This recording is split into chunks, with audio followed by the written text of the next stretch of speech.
Sunucu 53'ten herkese selamlar. Bu videoda Üstün Hapishane Savaşı'nı anlatacağım. Daha sonra da Sunucu Savaşı'nı anlatacağım. Sunucu Savaşı'nın içinde Üstün Hapishane Savaşı gerçekleşiyor. Kendi sunucumuzun içinde de Üstün Hapishane Savaşı gerçekleşiyor.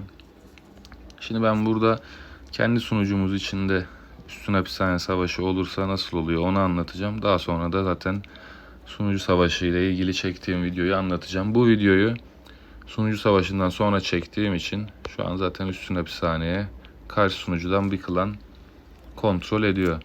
Şimdi Üstün Hapishane Savaşı kalkanı kalkacağı zaman şu kırmızı alanı görüyorsunuz. Bu bölgeye ışınlananlar kalkan basamıyor. Ve bu bölgeye kalkanı kalkmadan 2 saat önce TP atmaya başlayabiliyoruz. Daha öncesinde atabiliyoruz ama atarsak son 2 saat kala buradan sunucunun herhangi bir yerine ışınlıyor bu kırmızı alanda bulunan herkesi. Klanlar daha önce buraya yerleşmesin diye. Şimdi Üstün Hapishane Savaşı'nda merkezi alabilmemiz için şurada zaten ikinci kuralda da yazıyor. 2 saat üst üste işgal eden ittifak aralıksız yani hiç kaybetmeden 2 saat işgal edersek burayı alabiliyoruz. Savaş zaten 4 saat sürüyor. İlk 2 saat bunu edersek 2 saatte de savaş bitmiş olur. Ama 4 saat sürdü. Sürekli farklı klanlar kontrol ettiyse burayı en son etkinliğin sonunda en uzun işgal süresine sahip olan burayı almış oluyor. Burada bir merkezi alıyoruz. Zaten burası Üstün Hapishane'nin kazananını belirliyor. Ama çevresinde 4 tane de taret var görüyorsunuz. Bu taretler de yine savaş sırasında ele geçirebiliyoruz. İşte %5 saldırı veriyor. %5 SP veriyor. %5 ölümcüllük veriyor. Burası da %5 savunma veriyor. Alabildiğimiz kadar tareti alıyoruz. Bu bonusları kullanıyoruz. Ve merkezi alıp bu 4 tareti almazsak evet bu %5 bonuslar gidiyor ama haricinde bir de şöyle bir şey var. Taretler merkeze sürekli saldırı yapıyor. Yani alabildiğimiz kadar tareti almaya çalışıyoruz. Merkez bizdeyse aldığımız taretler avantajımıza neden daha az taretten saldırı alacağız. Merkez bizde değilse yine avantajımıza hem yine bonusları alacağız hem de rakibin merkezinden sürekli asker yaralamış olacağız. Bu videoyu dediğim gibi SVS'den sonra çektim. Üstün Hapishane Savaşı bu şekilde. Üstün Hapishane'yi ele geçiren tarafın avantajlarını anlatacağım size. Şimdi Üstün Hapishane'yi ele geçirirseniz gördüğünüz gibi bütün sunucuya böyle beyanlarda bulunabiliyorsunuz. Eğer SVS'de kazandıysanız 2 Üstün Hapishaneniz varsa bu duyurular 2 sunucu için de geçerli oluyor. Aynı şekilde şöyle takdir bonusları oluyor. Buradan işte verdiği ödülleri görebiliyorsunuz. Bunu sunucunuza veya rakip sunucuya da dağıtabilirsiniz. Kendi klanınıza veya sunucunuzdaki rakip klanlara da dağıtabiliyorsunuz. Bu ödülleri vali veriyor. Şöyle bu yüce komutan yani vali, başkomutan merkezi kontrol eden klanın lideri tarafından seçiliyor. İsterse kendi seçer, isterse bir üyesine verebilir.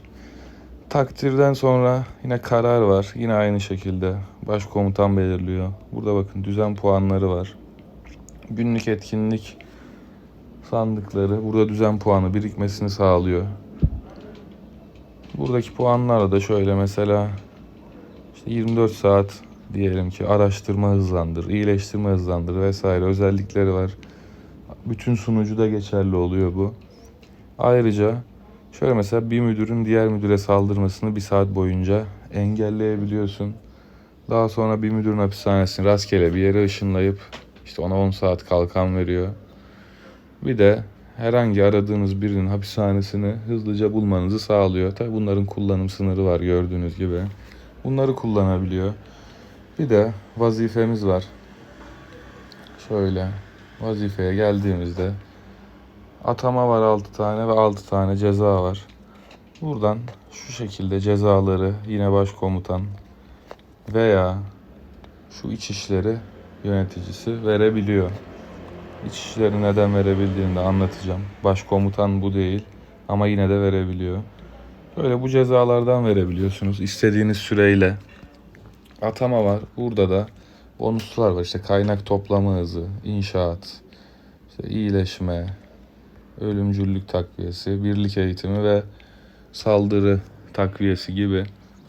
Bunların haricinde bu vazifelerde İçişleri Yöneticisi de ekstra olarak, bakın şurada yazıyor, bu pozisyondaki kişi görevden alma, işte ya da cezalandırma ya da işte burada görev verme. Buralara da yine bak başvuruyorsunuz. Sıra var. Tabii İçişleri ya da Başkomutan istediğinde verip alabiliyor bunları, bu bonusları. Bu şekilde ekstra özellikleri oluyor üstün hapishanenin. Bir de şöyle bir şey. Örnek veriyorum. Burada şimdi bakın, İnşaat Araştırma Birlik %18 diyor. Kendi sunucu içinizdeki savaşta bunu kazanırsanız %12 oluyor. Eğer iki sunucu savaşında iki hapishanede ele geçirseniz böyle %18'e çıkıyor. Bütün bonuslar artıyor yani. Bu şekilde avantajlar sağlıyor. Bunun haricinde burayla ilgili işte başkomutana verdiği bonuslar kalıcı olarak böyle bonuslar veriyor. Şunlar da yine başkomutana veriliyor. Haricinde de direkt olarak bunlar geliyor. Bu şekilde ödülleri, özellikleri var. Şöyle bayrak seçebiliyorsunuz. Sizin görünümünüz burada koltukta oturuyor gibi şeyler. Şimdi bu videodan daha önce çektiğim SVS videosuyla devam edeceğim. Yani SVS etkinliğimiz eşleştirme aşaması başlıyor en baş. Bizi bir klanla eşleştiriyor ve karşılıklı günlük faz görevleri yaparak hazırlık aşamasına geçiyoruz. Bizim gücümüzle eşit bir klanla eşleştirecek. Daha sonra burada zaten eşleştirme yazacak. Aynı sezonda bulunduğumuz bir klan demişim, sunucuyla bizi eşleştiriyor. Oyundaki en eğlenceli etkinlik diyebilirim. Kaybettiğimiz askerlerin tamamının da %95'ini geri alıyoruz. Böyle bir güzelliği var. Şimdi bizi eşleştirdi 46. sunucuyla. Sunucu 46'nın haritasına girip bakabiliyoruz. Klanlara, yerleşimlerine vesaire, güçlerine bakabiliyoruz buradan. Bu eşleştirme tamamlandıktan sonraki gün günlük fazlar şeklinde 5 gün boyunca hazırlık aşaması. Görev süresi başlıyor. En çok puan toplayan sunucu diğer sunucunun üstün hapishanesini ele geçirme fırsatı kazanıyor. Ama hazırlık aşamasını kazansanız da kaybetseniz de iki tarafta birbirinin sunucusuna ışınlanıp saldırılar yapabiliyor savaş aslında. Şimdi burada rakip sunucuya baktıktan sonra hazırlık aşaması başladı. Burada gördüğünüz gibi kişisel puanlar ve ittifak puanları var. Buradan sandıklar alıyoruz. Böyle ödülleri var. Ayrıca kişisel bütün sandıkları aldıktan sonra ekstra bir de madalya veriyor. Buradan gördüğünüz gibi şeref madalyalarıyla da ödüller alabiliyoruz. Şöyle günlük fazlar bu şekilde. Yine as müdür gibi, prestij müdür gibi. Şuradan da sıralamalara bakıyoruz. Kişisel sıralamalar ve ittifak sıralamaları. Ödüllerine de bakabiliyoruz yine. En çok puan toplayanlara. Hazırlık aşamasına tıkladığımızda da toplam puanı görebiliyoruz. İlk gün olduğu için günlük puanla aynı ama günlük puan sıfırlanacak her gün. Toplam puan toplanarak devam edecek ve aşamanın sonunda en çok puan toplayan sunucu diğer sunucunun üstün hapishanesini ele geçirme fırsatı yakalayacak. Burada Yüce Onur'a geldik. Savaş aşaması başladı. Hazırlık aşamasını biz kaybettik. Şurada orijinal sunucuya dön yazan yerden karşı sunucuya geçebiliyoruz. Ben şu an karşıda olduğum için orijinal sunucuya dön yazıyor. Diğer klanlara saldırıp puan topluyorum burada. Kendimizden 3 seviye alttakilere minimum saldırabiliyoruz. Daha altları bize Yüce Onur'la ilgili puan vermiyor. Ama ben yine de altlara da saldırıyorum. Neden? Çünkü aynı anda Kill Event etkinliği de var. Oraya puan veriyor diye hatırlıyorum. Açıkçası çok da takip etmedim ama o yüzden saldırı yapıyorum. Zaten bize saldırdığımızda Yüce Onur puanı verecek olanların üstünde hedefe saldırı yazısı oluyor. Savaş aşaması devam ediyor. Gördüğünüz gibi henüz 1,5 saati var üstünlük savaşının. Bizim sunucuda olacak üstünlük savaşı.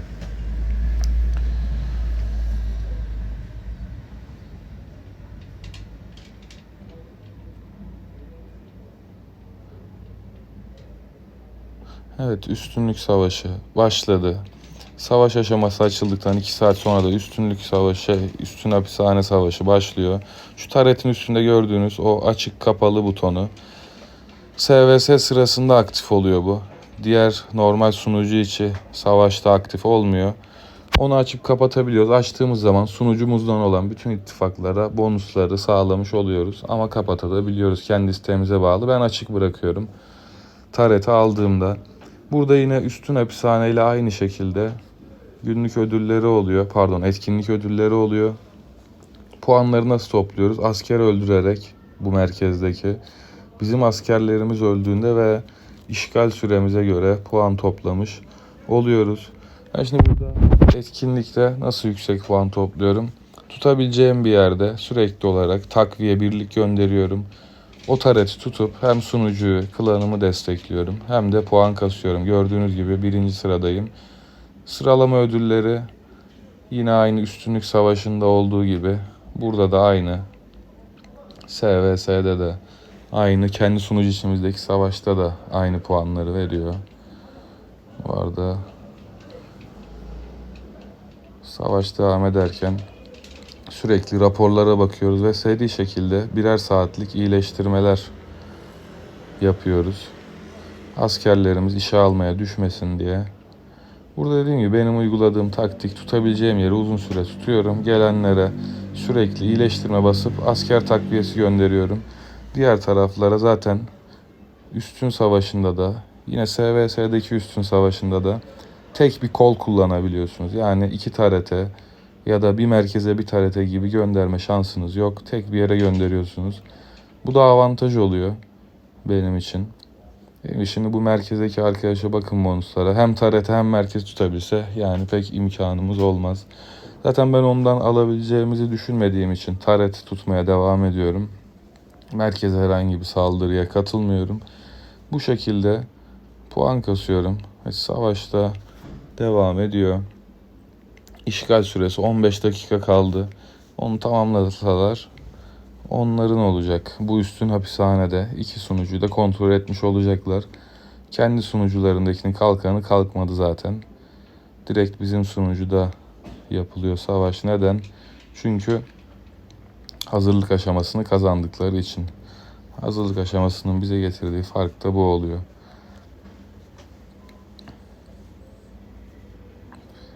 Burada bir etkinlik var. Onun görevlerini de yapıyorum yandan beklerken. Zaten son 14 dakika kaldı. Saldırılar da azaldı. Evet. Üstün hapishane rakibin oldu.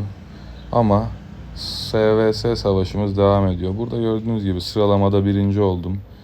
Hem bu faz ödüllerini hem bu sıralama ödüllerini aldım. Yine aynı dediğim gibi kendi sunucumuzda da SVS'de de aynı ödül ve faz ve sıralama ödülleri oluyor, mühürler. Güzel ödüller kazandık buradan. Definemizi geliştireceğiz. Şöyle aldık ödüllerimizi. Diğer sunucu merkezi aldı ama yine de savaş devam ediyor. Dediğim gibi 12 saat bu savaş aşaması. Ben şöyle burada kendimi kenara alıp karşı sunucuya alıp kalkan basacağım. Bakın düşman adasına geç. Ücretsiz hakkımız var 3 tane. Şöyle kalkan basacağım. Birkaç saat sonra revir yenilendikten sonra çünkü savaşmaya devam edeceğim. O yüzden burada bıraktım hesabımı. Evet, sunucu savaşının savaş kısmında anlattığım eksik yerler var. Pek müsait olmadığım için o gün hepsini videoya alamamıştım. Onlardan bahsedeyim. Türkiye saatiyle öğlen 1'de başlayıp gece 1'de bitiyor. Saat 3'te de üstünlük savaşı başlıyor. 7'ye kadar. Tabii 2 saatte bitme şansı var anlattığım gibi. 5'te de bitebilir. Karşı sunucuya geçme hakkı o 12 saat içinde 3 kere veriliyor bize ücretsiz olarak. Ama devamında yine elmasla geçebiliyoruz. Bu da çok yüksek bir elmas değil. İşte 200 elmas, 400 elmas civarı isteyerek geçip geri gelebiliyoruz. Gece 1'de bu aşama tamamlandıktan sonra da iyileştirme aşaması başlıyor. Elimizdeki askerlerin, kaybettiğimiz bütün askerlerin %95'ini geri alabiliyoruz. Bunun için de ne yapıyoruz? Saat 1 olduktan sonra savaş aşaması sonlanıyor. O günün puan sıralama ödülleri veriliyor yine final aşamasının. Daha sonrasında iyileştirme aşaması başladığında klanımızdan yardım istiyoruz. Herkes bunu klan mesajına da düşüyor. İsteyebiliyor belli saat aralıklarıyla. Toplam 50 tane bize kapsül verildiğinde ve kendimiz de işte çok yine az 2000-3000 elmas harcayarak 10 tane oradan iyileştirme alıyoruz.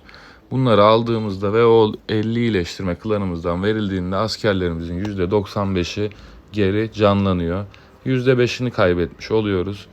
Bu kapsüllerde klanımızdakiler bize nasıl basıyor onu da anlatayım. Herkese 20 kapsül veriliyor. Herkes birbirine bunları basabiliyor. 20'den isterseniz bir kişiye bir tane atın, isterseniz 20'sini de aynı kişiye atın. Öncelik olarak daha çok asker kaybı olanlarda kullanıyoruz. Bununla ilgili de nasıl bir şey var? Sunucuda bir tane yan farm hesabı açıp klanı alıp işte o 20 hakkı kullanıp çıkarabilirsiniz gibi taktikleri var. Umarım sistemi anlatabilmişimdir. Üstün hapishane ve SVS bu şekilde işleyişi